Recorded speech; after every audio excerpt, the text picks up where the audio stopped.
तो आज है 25 जनवरी 2025 और नेक्स्ट टॉपिक है ऑप्शनल एग्रीकल्चर में पेपर 1 का जीआईएस। सो जीआईएस होता क्या है? GIS geographic information system.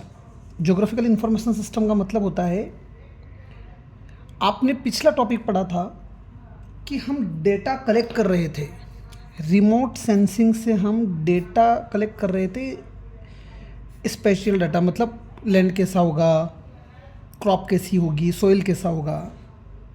जो डेटा कलेक्ट किया उस डेटा को एनालिसिस भी करना है, उस डेटा को स्टोर करना है, मैनेज करना है। ये काम जीआईएस का है। तो कलेक्शन का काम था आरएस का, एनालिसिस मैनेजमेंट ये काम किसका है? जीआईएस का।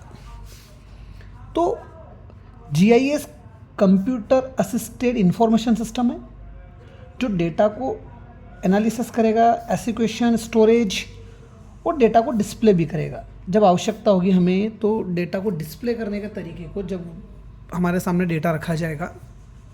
सो सिस्टम होता है कंप्यूटर्स के थ्रू जीआईएस। ऑब्जेक्टिव क्या है जीआईएस के? हमारी डिसीजन मेकिंग और हमारी प्लानिंग की एफिशिएंसी बढ़ जाएगी। क्यों? डेटा तुरंत अवेलेबल है, तो तुरंत प्लान और डिसीजन लिए जा सकते हैं। जीआईएस के थ्रू हम डेटा हैंडलिंग सीखते हैं, डेटा डिस्ट्रीब्यूशन, किस तरह से हमें हमारे डेटा को हैंडल करना है, किस तरह से डेटा को डिस्ट्रीब्यूट करना है। तो जीआईएस मतलब पूरा कंप्यूटर में ऑर्गेनाइज्ड तरीके से चीज़ें हैं। So they helps us. Data duplication से बचते हैं, डेटा डुप्लीकेशन को मिनिमाइज करता है। कोई भी फॉर एग्जांपल हमारे फ़ोन में भी अगर कोई चीज़ स्टोर कर रहे हैं तो होता है ना कि डबल इमेज आ रही है, ऑलरेडी कॉपीड है इमेज का, तो इसको रिमूव करना है कि रखना है। So that is data duplication minimise होता है। डाटा को अपडेट करना और रिवाइज करना इजी होता है क्योंकि पहले से ही डेटा स्टोर्ड है, उसी में कुछ एडिट करना है अपने को। सो रिवीजन और अपडेटिंग इजी हो जाती है। जो भी डेटा स्टोर कर रखा है उसको सर्च करना और एनालिसिस करना आसान हो जाता है। एप्लीकेशन क्या है जीआईएस के?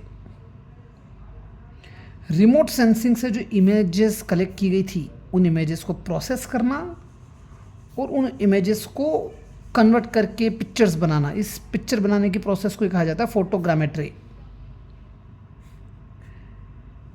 कैडेस्ट्रल, टोपोग्राफिक, थीमेटिक मैपिंग, जो भी लैंड स्ट्रक्चर्स, जो भी फिजिकल फीचर्स है, उन जो भी टोपोग्राफी है उसका मैप बना के हमें प्रेजेंट करता है। सर्वे करने में जो डेटा रिमोट सेंसिंग से आया है उसको एनालिसिस करके हम किसी भी जगह जाके सर्वे कर सकते हैं कि अकॉर्डिंग टू डेटा वो चीज़ें वहाँ पर है या नहीं है। अर्बन एरियाज़ को मैनेज करने में, लैंडस्केप मैनेज करने में, इन्वायरमेंट या सॉइल या लैंड कंजर्व करने में, तमाम प्लानिंग्स में भी इस डेटा को हम यूज़ करते हैं। क्रॉप्स में भी, खेती बाड़ी में भी अगर समय से डेटा अवेलेबल हो जाता है और पूरा इंफॉर्मेशन सिस्टम कंप्यूटर के द्वारा रेडी करके हमें भेज दिया जाता है तो डिसीजन मेकिंग और प्लानिंग में प्रॉब्लम नहीं आती है। प्रिसिशन फार्मिंग हम पढ़ चुके हैं। प्रिसिशन फार्मिंग क्या होता है? सो प्रिसिशन फार्मिंग में रिमोट सेंसिंग का यूज़ हो रहा था, सेंसर्स वगैरह का। सेंसर से डेटा आ रहे थे तो हमें पता पड़ रहा था कि किस तरह की क्रॉप में कितना फर्टिलाइज़र इनपुट डाला जाए। सो ये भी जीआईएस और आरएस से ही हो रहा है। इससे हमारा कॉस्ट रिड्यूस होता है और क्रॉप की प्रोडक्टिविटी या प्रोडक्शन बढ़ता है। सो एक क्विक रिवीजन ले लेते हैं कि जीआईएस और आरएस होता क्या है।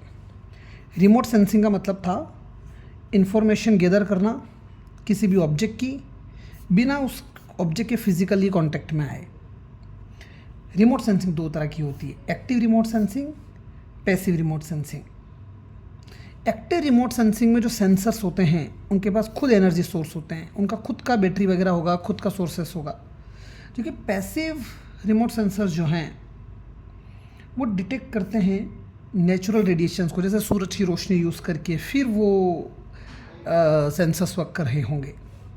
जीआईएस क्या है? ये टूल है या ये कंप्यूटर सिस्टम है या इंफॉर्मेशन सिस्टम है जो डेटा कलेक्ट किया गया है उसको एनालिसिस करता है और मैनेज करता है। एप्लीकेशन में भी अपने पढ़ ही लिया था, क्विक रिवीजन और ले रहे हैं यहाँ पर। वही crop identification, crop acreage estimation, weather के बारे में पता पड़ जाता है। लैंड यूज़ मैपिंग, किस तरह से ज़मीनें यूज़ करनी है। इरिगेशन सिस्टम मैपिंग, किस इलाके में किस तरह से इरिगेशन की जा रही है, कहाँ पर डैम्स हैं, कैनाल्स हैं, कहाँ पर बोरवेल्स हैं, कहाँ कुएँ हैं, कहाँ टैंक इरिगेशन हो रहा है। तो इरिगेशन सिस्टम मैपिंग में क्रॉप्स को प्रोटेक्ट करने में, क्योंकि पेस्ट और डिजीज़ को वो पहले से ही डिटेक्ट कर लेता है सेंसर्स। सो इस तरह से इसका एप्लीकेशन है। क्वेश्चन है जीआईएस और आरएस का फॉरेस्ट्री और फिशरी में क्या यूज़ है। फॉरेस्ट में सैटेलाइट इमेज से हम फॉरेस्ट रिसोर्सेज को मैप कर सकते हैं। देखिए, फॉरेस्ट के बारे में हम पढ़ चुके हैं कि किसी भी कंट्री में 33% total forest plus tree cover होना ही चाहिए और 1/4 तो फॉरेस्ट होना ही चाहिए। फॉरेस्ट क्या होता है, किसी भी लैंड पर ट्रीज उगा रखे हैं जो 1 हेक्टेयर से ज़्यादा हो। 1 हेक्टेयर से ज़्यादा लैंड में अगर पेड़ लगे हुए हैं तो हम उसे फॉरेस्ट कहेंगे। सो फॉरेस्ट रिसोर्स को मैप करना और अपडेशन में फॉरेस्ट चेंज डिटेक्शन, कहीं पर जंगल कट रहे हैं, जंगल में आग लग गई, तो रिमोट सेंसिंग से हमें पता पड़ जाएगा कि क्या क्या बदलाव फॉरेस्ट में आए हैं। फॉरेस्ट रिसोर्स इन्वेंट्री, किस वैरायटी का फॉरेस्ट है, मतलब किस तरह के ट्रीज पाए जा रहे हैं, वो कितने एकड़ में फैला हुआ, कितने हेक्टेयर में फैला हुआ, तो उसका एरिया एस्टिमेशन। इन्वेंट्री मतलब कितना बायोमास है, कितना कार्बन स्टोर करने की कैपेसिटी है। ये सारी चीज़ें हमें फॉरेस्ट रिसोर्स इन्वेंट्री से मिलेगी, जो रिमोट सेंसिंग के थ्रू डेटा गैदर किया जाता है। नेक्स्ट है जीआईएस डाटाबेस डेवलपमेंट। ऑब्वियस बात है, रिमोट सेंसिंग से हमने जितना भी डेटा कलेक्ट किया उसको इन्फॉर्मेशन सिस्टम कंप्यूटर सिस्टम में डालेंगे तो हमारा डाटाबेस ही बनेगा, हमारे पास डेटा कलेक्ट होगा। National natural resource and information system, बड़ी प्यारी बात है। नेशनल नेचुरल रिसोर्स और information system department of space के अंडर आता है। जो इवॉल्व हो रहा है, ये सिस्टम जो है इवॉल्व हो रहा है, और ये पूरे फॉरेस्ट मैनेजमेंट या फॉरेस्ट मैनेजमेंट इंफॉर्मेशन सिस्टम है। मतलब इस पर पूरा जो डेटा आरएस से कलेक्ट किया गया है वो जीआईएस सिस्टम टाइप ही है, जिस जीआईएस में पूरा डेटा फॉरेस्ट का डाल रखा है। That is national natural resource information system. Wild fire management, अलग अलग फॉरेस्ट ऑर्गेनाइजेशन और एजेंसीज के वाइल्ड फायर मैनेजमेंट सिस्टम्स है जो सेंसर से डिटेक्ट करते हैं कि जंगल में आग लगी, कैसे लगी, किस टाइम पर लगी। डिफॉरेस्टेशन आइडेंटिफिकेशन, जीआईएस और आरएस से हम एनालिसिस कर सकते हैं कि कितना फॉरेस्ट कवर है और कितना पेड़ काट दिए गए, डिफॉरेस्टेशन हुआ, जो अभी हमने पढ़ा है थोड़ी देर पहले। तो इसके बेनिफिट्स क्या हैं?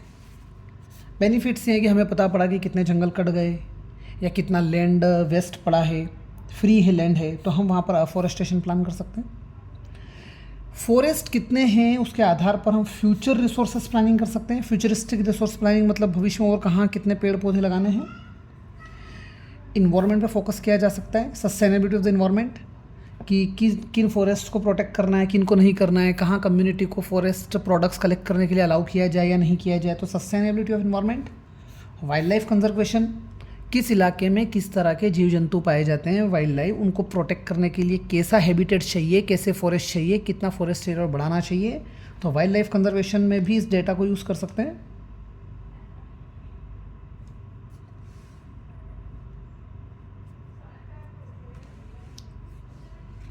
और कोई भी स्पीशी है उसके लॉस होने के क्या क्या रीजंस हैं, उन रीजंस को भी हमें पता पड़ सकता है सेंस करके।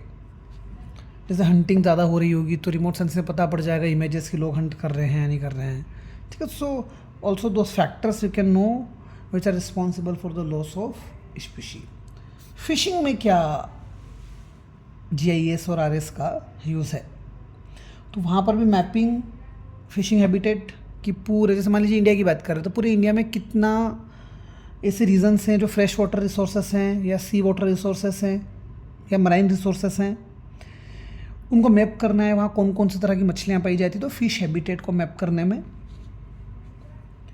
प्लान करने में कि मराइन रिसोर्सेस को कैसे यूज़ करना है,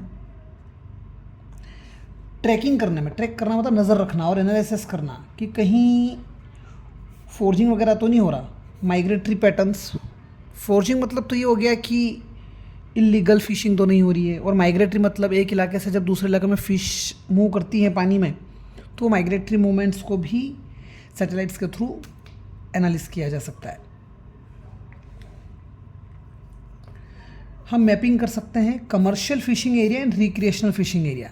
कमर्शियल मतलब जहाँ मछलियाँ का पालन पोषण हो रहा है बेचने के लिए, और रिक्रिएशनल मतलब फॉर ब्यूटीफाइंग द एरिया।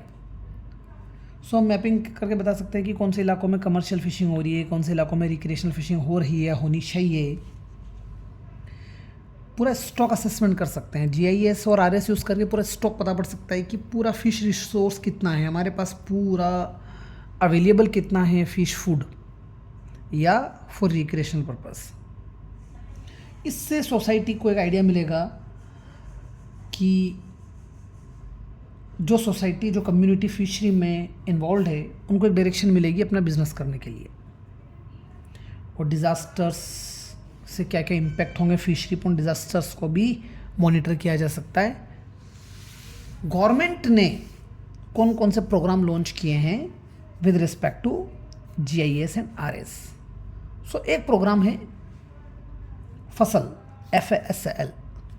F मतलब फोरकास्टिंग, A मतलब अग्री आउटपुट, S मतलब यूजिंग स्पेस, एग्रोमेट्रोलॉजी, L मतलब लैंड बेस्ड ऑब्जर्वेशन।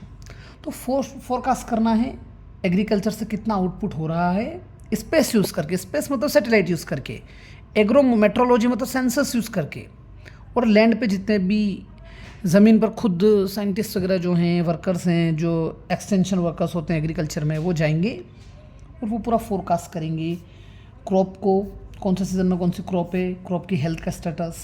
सो ये प्रोग्राम सरकार ने लॉन्च किया है। नेक्स्ट प्रोग्राम है चमन, CHAMN, Chaman. C stand for coordinated, H for horticulture, A for assessment, M for management, MN for management using geo informatics. तो हमें horticulture assessment करना है। हॉर्टिकल्चर मतलब क्या होता है? फ्रूट्स और वेजिटेबल की खेती, फ्लावर्स की खेती, ये हॉर्टिकल्चर में आता है सब। तो GIS और RS को यूज़ करके हम डिजिटल इन्वेंट्री बनाएंगे पूरी। इन्वेंट्री मतलब डाटा स्टोर करने का जो सिस्टम है उसको डिजिटल इन्वेंट्री कहा जा रहा है, कि भारत में हॉर्टिकल्चर डेवलपमेंट कितना हो चुका है या कितना करना चाहिए, किस इलाके में किस वैरायटी का फ्लावर्स उगाए जा रहे हैं, फ्रूट्स उगाए जा रहे हैं, वेजिटेबल्स उगाई जा रही है। ये चमन प्रोग्राम है। National agri drought assessment and monitoring system, remote sensing use करके हम एग्रीकल्चर मतलब प्रिवलेंस ऑफ एग्रीकल्चर ड्रॉट, खेती बाड़ी के उन इलाकों में जहाँ सूखा पड़ जाता है उनको असेस कर सकते हैं।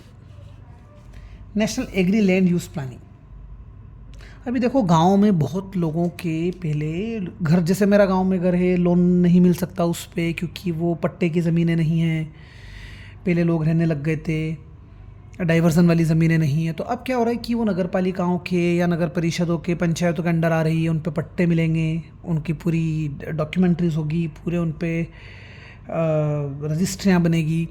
तो ये पूरा रिमोट सेंसिंग यूज़ करके पूरे लैंड मैप करके हर घर को, गाँव में भी जिन पे अतिक्रमण थे या बहुत सालों से लोग रह रहे हैं, उनको भी मुआवजे ये इस तरह से पट्टे वगैरह दिए जा रहे हैं ताकि भविष्य में उनको लोन वोन मिल पाए। यही लैंड यूज़ प्लानिंग का एक एग्जाम्पल है।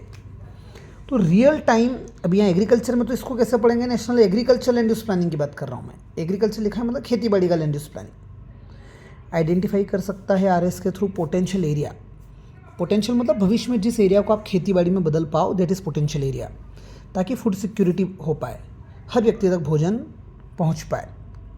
अर्बनाइजेशन बढ़ता जा रहा है, लोग शहर खेती बाड़ी की ज़मीनें लेकर कॉलोनियाँ काट रहे हैं, शहर बढ़ रहे हैं। तो हमें क्या है कि ऐसी इलाकों का इन्वेंट्री रखना पड़ेगा जो भविष्य में खेतीबाड़ी में कन्वर्ट किए जा सकें। Mahalanobis national crop forecast centre, ये फोरकास्ट करता है crop production. Mahalanobis national crop forecast centre क्या करता है?